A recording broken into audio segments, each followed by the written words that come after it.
Hello and welcome. My name is Ed Newton with Newton Wealth Management. We put these podcasts together to help you as you continue along the path to achieve and maintain a worry-free retirement. We hope you'll enjoy this one and find it beneficial.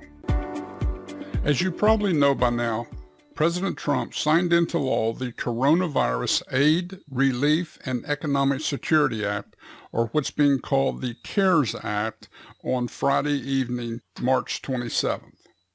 There are a few key points that I want to touch on for you today.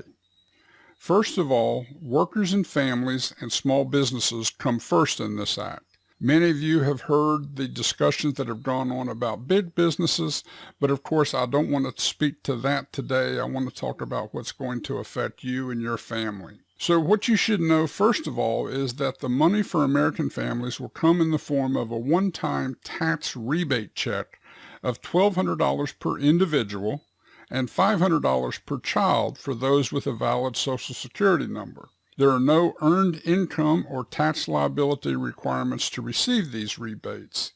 The rebates available for those with incomes at or below $75,000 for individuals, $112,500 for head of household, and $150,000 for a married couple. The rebate amount is reduced by $5 for each $5,100 that a taxpayer's income exceeds the phase-out threshold.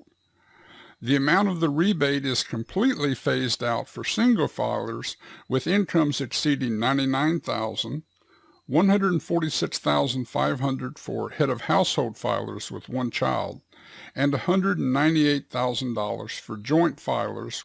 Eligibility for checks from the IRS will be based on 2018 and 2019 tax returns. The credit is not available to individuals who can be claimed as a dependent by another taxpayer.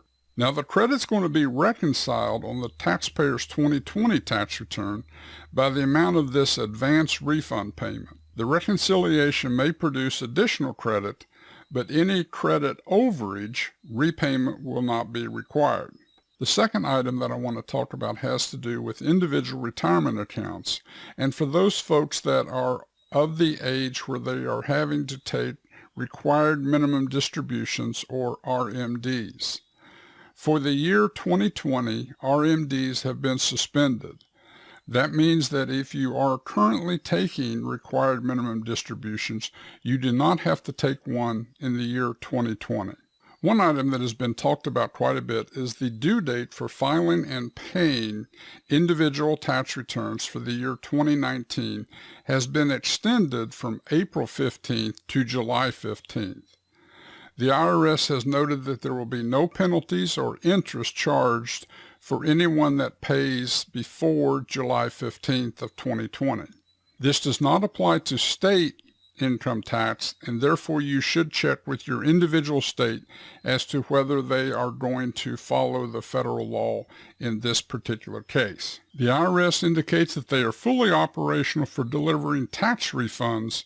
However, other services are extremely limited at this time. The Act creates an above-the-line charitable deduction for 2020 not to exceed $300.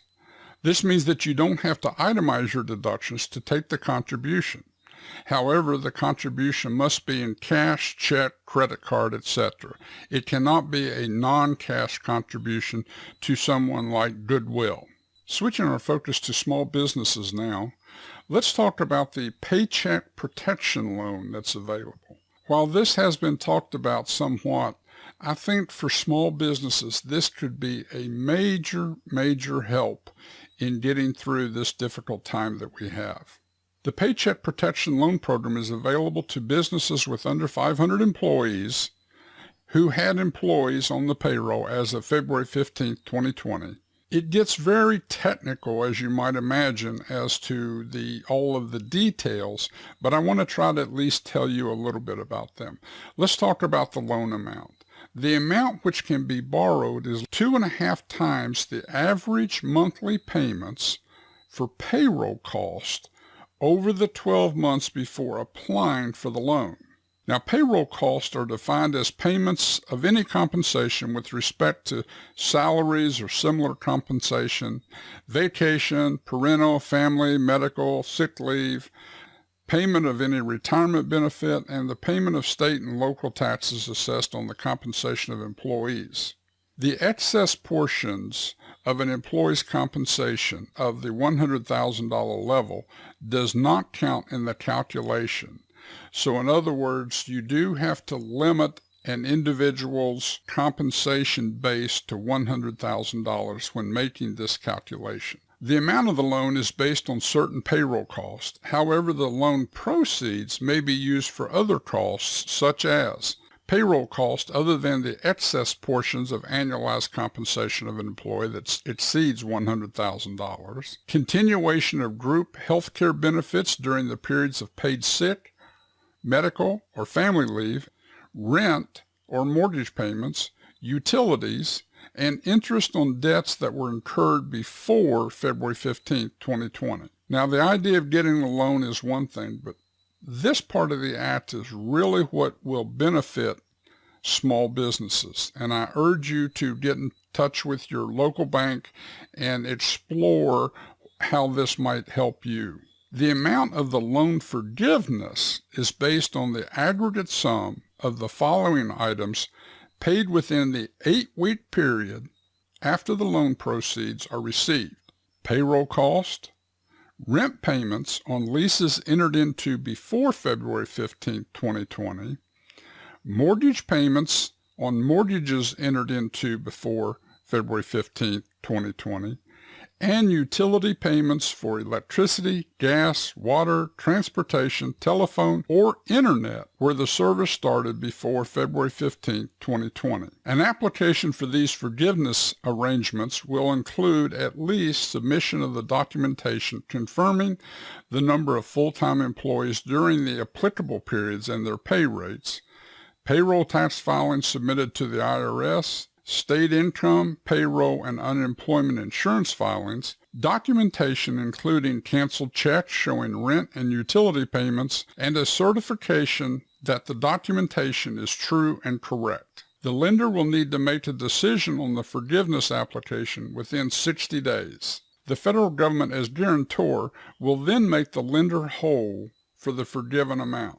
One of the items that I think is so important in this is that, as you may know, if a debt is forgiven, typically the person has to report that as additional income on their tax return in the year that the forgiveness of the loan was incurred. But under this act, there's no requirement whatsoever to include this in income. So to quickly summarize, you get a loan from the Small Business Administration, which essentially is 2.5 times your monthly average payroll, including certain other costs. You then have 8 weeks, beginning when you get the loan, to use those funds to make payroll, as well as pay your rent, utilities, etc. Then you document to the bank that you have paid those expenses, and they will forgive the loan, so you don't have to pay it back, and you do not have to report that in income. So again, it seems to me that any small business should be taking advantage of this. Well, I realize this has been somewhat hurried, and there are a lot more provisions, but I just wanted to try to get this out to you as quick as I could. I appreciate you listening, and if there's anything we can do, please don't hesitate to give us a call.